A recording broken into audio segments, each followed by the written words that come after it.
بسم اللہ الرحمن الرحیم۔ السلام علیکم ورحمۃ اللہ وبرکاتہ۔ دعا گو ہوں کہ اللہ پاک تمام امت مسلمہ کو اپنی حفظ و امان میں رکھے اور تمام کے لیے آسانیاں پیدا فرمائے، آمین ثم آمین۔ سیرت النبی صلی اللہ علیہ وآلہ وسلم کے سلسلہ کے 24ویں حصے بعنوان اسلام کی تبلیغ کے ساتھ آپ کی خدمت میں حاضر ہیں۔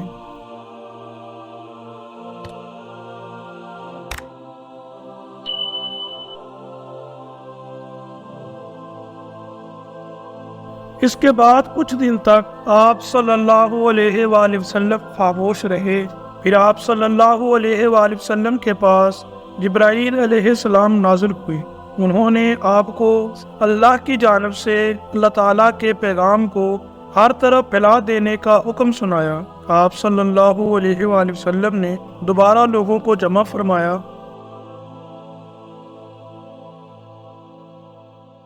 ان کے سامنے یہ خطبہ ارشاد فرمایا، اللہ کی قسم جس کے سوا کوئی معبود نہیں، میں خاص طور پر تمہاری طرف اور عام طور پر سارے انسانوں کی طرف اللہ کا رسول بنا کر بھیجا گیا ہوں۔ اللہ کی قسم تم جس طرح جاگتے ہو اسی طرح ایک دن حساب کتاب کے لیے دوبارہ جگائے جاؤ گے۔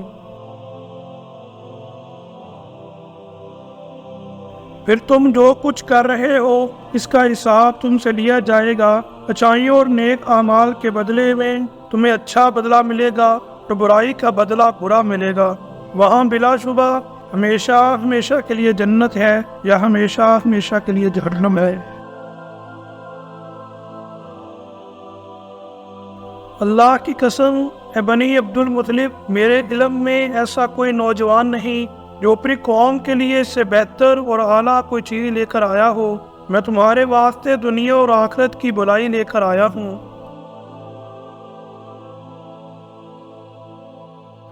آپ صلی اللہ علیہ وآلہ وسلم کے اس خطبے کو سن کر ابو لہب نے سخت ترین انداز میں کہا، اے بنی عبد المطلب، اللہ کی قسم یہ فتنہ ہے، اس سے پہلے کہ کوئی دوسرا اس پر ہاتھ ڈالے بہتر یہ ہے کہ تم ہی اس پر قابو پالو۔ یہ معاملہ ایسا ہے کہ اگر تم اس کی بات سن کر مسلمان ہو جاتے ہو تو یہ تمہارے لیے ذلت و رسوائی کی بات ہوگی۔ اگر تم اسے دوسرے دشمنوں سے بچانے کی کرو تو تم خود قتل ہو جاؤ گے۔ اس کے جواب میں اس کی بہن یعنی نبی اکرم صلی اللہ علیہ وآلہ وسلم کی پھوپھی صفیہ رضی اللہ عنہا نے کہا،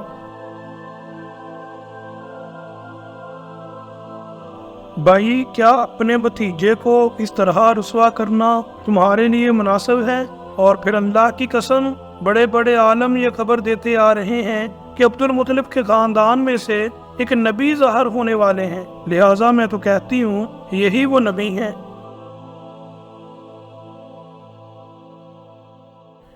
ابو لہب کو جو سن کر غصہ آیا وہ بولا، اللہ کی قسم یہ بالکل بکواس اور گھروں میں بیٹھنے والی عورتوں کی باتیں ہیں۔ جب قریش کے خاندان ہم پر چڑھائی کرنے آئیں گے اور سارے عرب ان کا ساتھ دیں گے تو ان کے مقابلے میں ہماری کیا چلے گی؟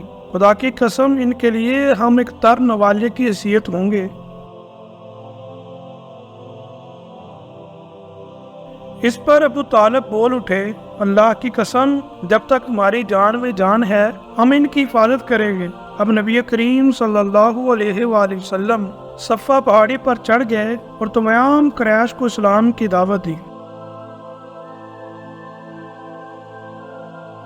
ان سب سے فرمایا، اے قریش، اگر میں تم سے یہ کہوں کہ اس پہاڑ کے پیچھے سے ایک لشکر آ رہا ہے اور وہ تم پر حملہ کرنا چاہتا ہے تو کیا تم مجھے جھوٹا خیال کرو گے؟ سب نے ایک زبان ہو کر کہا، نہیں، اس لیے کہ ہم نے آپ کو آج تک جھوٹ بولتے ہوئے نہیں سنا۔ اب آپ صلی اللہ علیہ وآلہ وسلم نے فرمایا، اے گروہ قریش، اپنی جانوں کو جہنم سے بچاؤ، اس لیے کہ میں اللہ تعالیٰ کے ہاں تمہارے لیے کچھ نہیں کر سکوں گا۔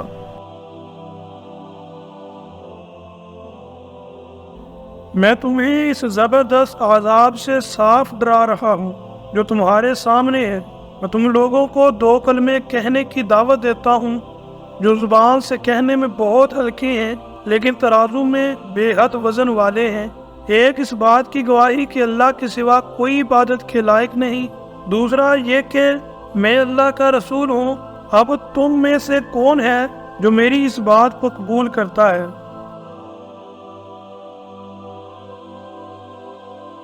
آپ کے خاموش ہونے پر ان میں سے کوئی نہ بولا تو آپ صلی اللہ علیہ وآلہ وسلم نے اپنی بات پھر دہرائی۔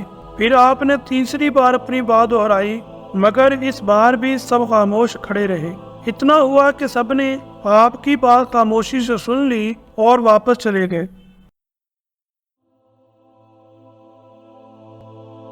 ایک دن قریش کے لوگ مسجد حرام میں جمع تھے، بتوں کو سجدے کر رہے تھے۔ آپ نے یہ منظر دیکھا تو فرمایا، اے گروہ قریش، اللہ کی قسم تم اپنے باپ ابراہیم علیہ السلام کے راستے سے ہٹ گئے ہو۔ آپ کی بات کے جواب میں قریش بولے، ہم اللہ تعالیٰ کی محبت ہی میں بتوں کو پوچھتے ہیں تاکہ اس طرح ہم اللہ تعالیٰ کے قریب ہو سکیں۔ افسوس، آج کل ان گنت لوگ بھی قبروں کو سجدہ بالکل اسی خیال سے کرتے ہیں اور خود کو مسلمان کہتے ہیں۔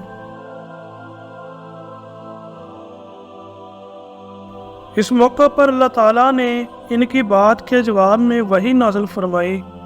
آپ فرما دیجئے، اگر تم اللہ تعالیٰ سے محبت رکھتے ہو تو میری پیروی کرو، اللہ تعالیٰ تم سے محبت کرنے لگیں گے اور تمہارے سب گناہوں کو معاف کر دیں گے۔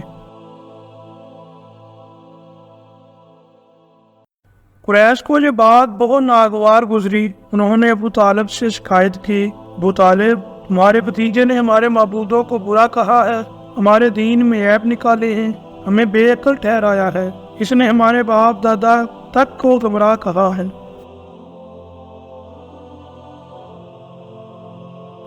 اس لیے یا تو ہماری طرف سے آپ نپٹیں یا ہمارے اور اس کے درمیان سے ہٹ جائیے، کیونکہ خود آپ بھی اس دین پر چلتے ہیں جو ہمارا ہے اور اس کے دین کے آپ بھی خلاف ہیں۔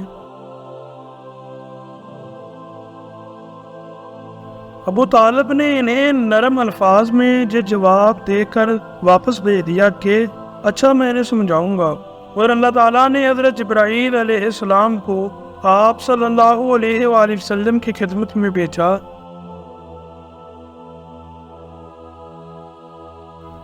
حضرت جبرائیل نہایت حسین شکل و صورت میں بہترین خوشبو لگائے ظاہر ہوئے اور بولے، اے محمد، اللہ تعالیٰ آپ کو سلام فرماتی ہے اور فرماتی ہے کہ آپ تمام جنوں اور انسانوں کی طرف سے اللہ تعالیٰ کے رسول ہیں، اس لیے انہیں کلمہ لا الہ الا اللہ کی طرف بلائیے۔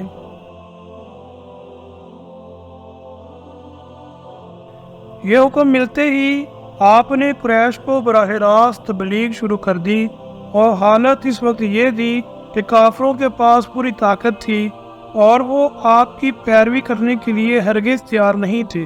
کفر اور شرک ان کے دلوں میں بسا ہوا تھا، بتوں کی محبت ان کے اندر سرایت کر چکی تھی۔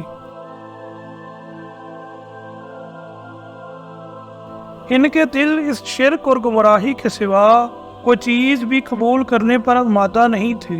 شرک کی یہ بیماری لوگوں میں پوری طرح سما چکی تھی۔ آپ صلی اللہ علیہ وآلہ وسلم کی تبلیغ کا یہ سلسلہ جب بہت بڑھ گیا تو قریش کے درمیان ہر وقت آپ ہی کا ذکر ہونے لگا۔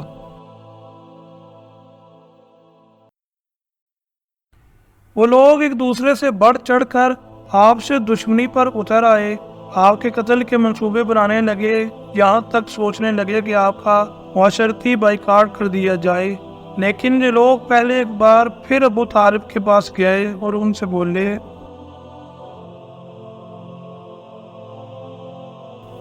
ابو طالب، ہمارے درمیان آپ بڑے قابل، عزت دار اور بلند مرتبہ آدمی ہیں۔ ہم نے آپ سے درخواست کی تھی کہ آپ اپنے بھتیجے کو روکیے، مگر آپ نے کچھ نہیں کیا۔ ہم لوگ یہ بات برداشت نہیں کر سکتے کہ ہمارے معبودوں کو اور باپ داداؤں کو برا کہا جائے۔